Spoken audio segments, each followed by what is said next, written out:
Hello and thanks for joining us from our studios in Tel Aviv. Coming up in today's newscast, Israel scrambles to secure its airspace after a plane is hijacked. ILTV has an exclusive interview with an IDF veteran that's changing the world, and we'll reveal the Israeli technology that'll make sure you never have to get off your couch. I'm Natasha Kirchuk here with the latest news in Israel.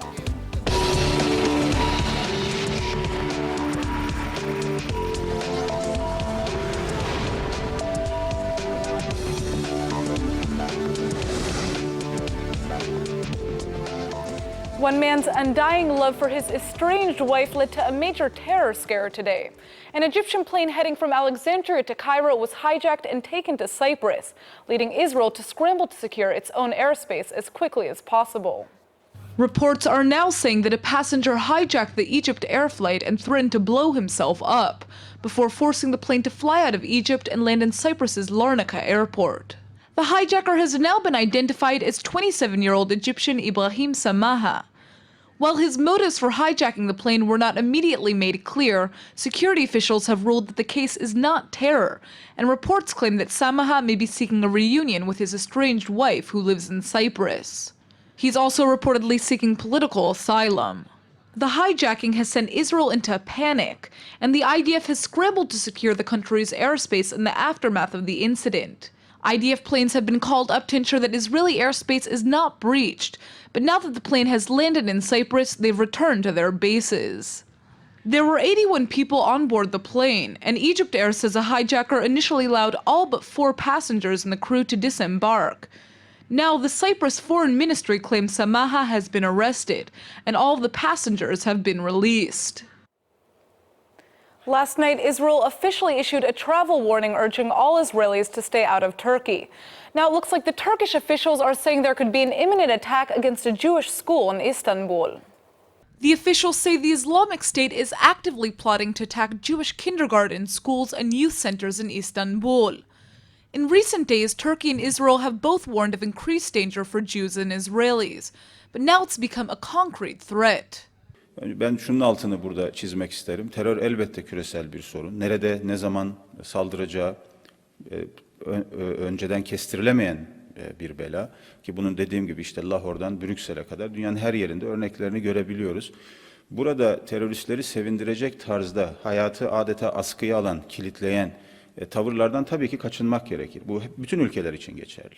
The community center in the Beyoğlu neighborhood of Istanbul was specifically warned that it's in danger, and security sources say the attack could happen at any moment.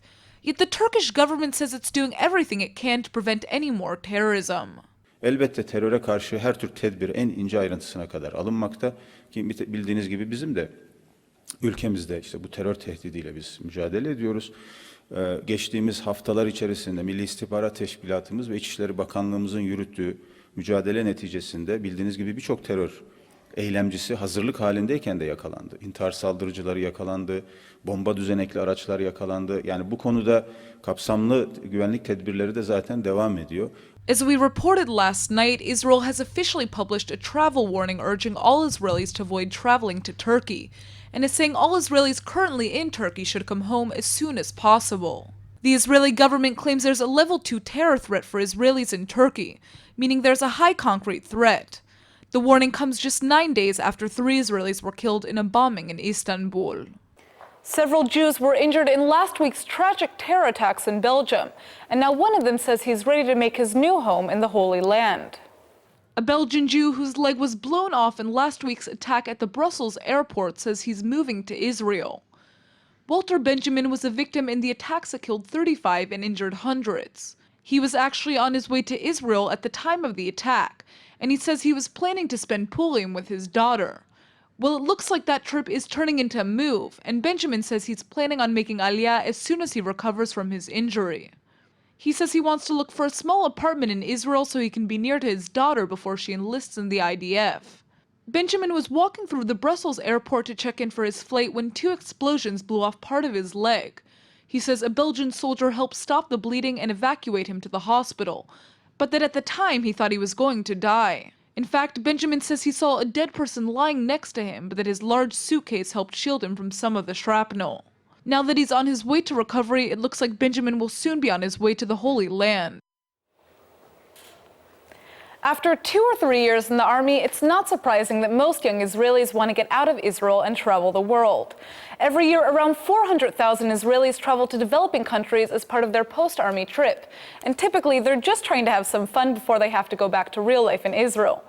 Now it looks like that's changing as one Israeli organization embarks on a mission to make their vacations more meaningful. Sivan Keller joins us from Fighters for Life with more. Thanks for coming in. Hi, thank you for having me. So what is Fighters for Life? Tell us about this organization. It's a volunteering program. Fighters for Life actually gives the opportunity for soldiers who actually got out of the army and want to volunteer abroad. Now, as you said, really people in the army want to go out, do the big trip, and inside the big trip, they would like also to volunteer. So actually, Fighters for Life gives the opportunity for that. How was this organization created? Tell us the story. Okay, well, it was created by 3 officers from a special unit called Unit of Duvdevan. Now, it was all created by this officer who went to his big trip after the army with his own wife, and he wanted to go on a Friday night dinner in the Chabad house. He came to the Chabad house and he saw there 1,500 Israelis that were sitting there. So just to explain this for our viewers also, Yes. there are a lot of Chabad houses in different locations that Israelis travel to, after the army. Yes. Right? So this is like a center where you see a lot of Israelis going to have Friday dinner. Yes, Okay, and this continue. small island, like across the world, you have there 1,500 Israelis. So after this evening, he went back and spoke to his wife, and he said, listen, it's an amazing thing, so many Israelis, and it's a great source to take them and to go and volunteer. He came back to the country, to Israel, and he wrote down 300 names. Now, it was all the people he have ever known in entire life, and he started to erase. He erased until he got to 2 people. These 2 people got into the program, and they started together. And they decided that on 2014, September 2014, they would do the first delegation to India. Wow, so it's interesting because these are soldiers who travel to developing countries anyhow, and now they're coming Exactly. together to do volunteer work. So how did you get involved? What's your story? How are you related to this? So first of all, I worked in a first aid company, and they needed people that have all kind of professions, like things that they can really come and contribute in this delegation. So I was there in charge in the hygiene, in first aid, and we really instructed these kids. So we came, me and some other 15 other volunteers, each one in his own field. There was self-defense, there was art, there was hygiene, there was first aid, like I said.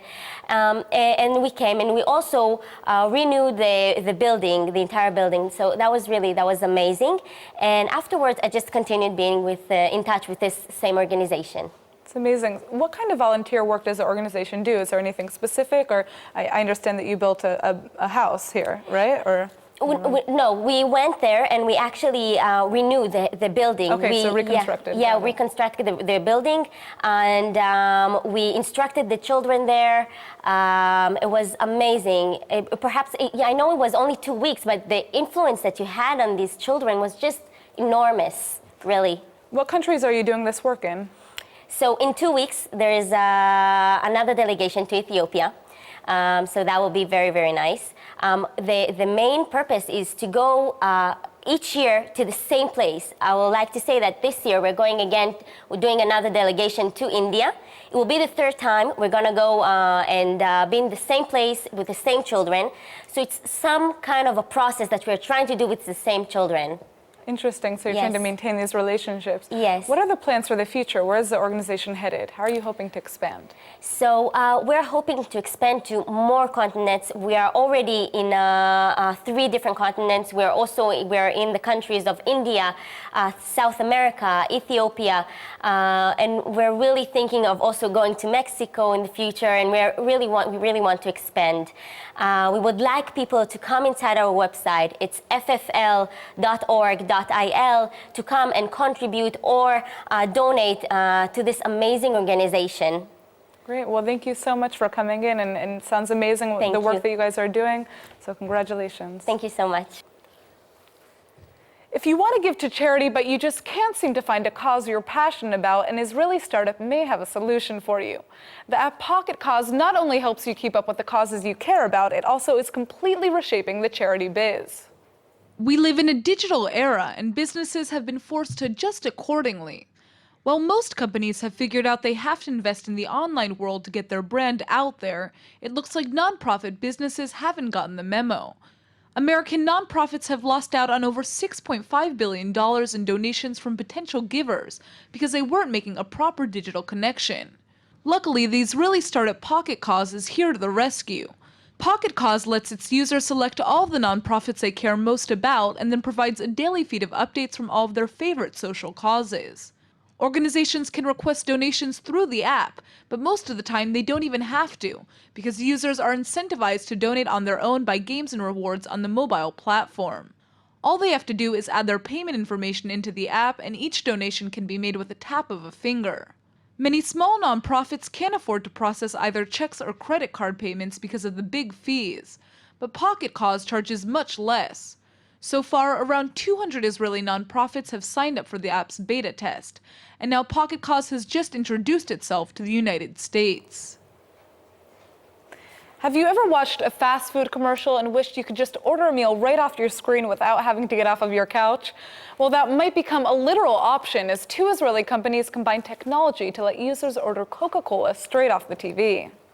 Last week, Coca-Cola collaborated with the Israeli taxi service app GetTaxi and the Israeli startup Dovi to try out a special experiment to get a television ad to communicate with smartphones. During a broadcast on Israel's Channel 2 News, viewers who had downloaded a special app saw their smartphones light up when Coca-Cola played a special jingle during its commercial. The jingle gave off an ultrasound signal that triggered users' phones and opened the app, giving viewers an option to order a six-pack of Coca-Cola. If they chose to order, it was forwarded to the GetTaxi app and a driver picked up the Coke for them and delivered it within an hour. If this sounds like science fiction, it turns out this new method of using ultrasound tech from Dovi with GetTaxi's service could become a normal method of ordering products. So what exactly is it that Dovi does? Its magical technology uses ultrasonic sounds to enable payments at cash registers, gas pumps, and more. Ultrasonic sounds are out of the range of human ears, but they can be picked up by other creatures like dogs and bats, and now certain technological devices. If you're already thinking that your credit card information could get lost in this new technology, Dovi has it covered. The company says the technology doesn't transfer sensitive information, and it doesn't save sensitive information on the user's phone. Instead, it sends a token that's used one time and then expires. Coca-Cola, GetTaxi, and Dovi say they're all excited about how successful the experience was, and they think it could be the future of same-day ordering. And the best part is the service uses taxis, TV ads, and ultrasound tech, meaning there's no need for big investments in new equipment. And now for our Hebrew word of the day. You know what it's like when you're just so proud of someone you feel like you don't have enough words to explain it? Well, now you can resort to the Hebrew phrase kapara to express your love, which is one of the most popular pet names in Israel. Kapara basically translates to darling, but its literal meaning is my atonement to you. The word refers to an old ritual carried out during Yom Kippur when Jews atone for their sins. Nowadays, Israelis like to use it to express how much they appreciate one another. It's kind of like saying, I love you so much, I'm willing to take all of your crap. Or I guess, atone for your sins. If you do a favor for your Israeli friend and he tells you, kapara alecha, he's basically saying you're the best. Now, don't get freaked out if your Israeli taxi driver uses kapara to address you. He's probably not trying to proclaim his love for you. Kapara is such a popular term of affection in Israel, it's almost been rendered meaningless. In Israel, you can be a kapara to your grocer, your neighbor, or your boyfriend. So take it with a grain of salt. After all, it doesn't hurt to be appreciated everywhere you go. Let's go ahead and take a look at the weather forecast. Wednesday is expected to be partly cloudy with a high of 67 degrees. The sun should come out on Thursday with a high of 71, so get your sunglasses ready.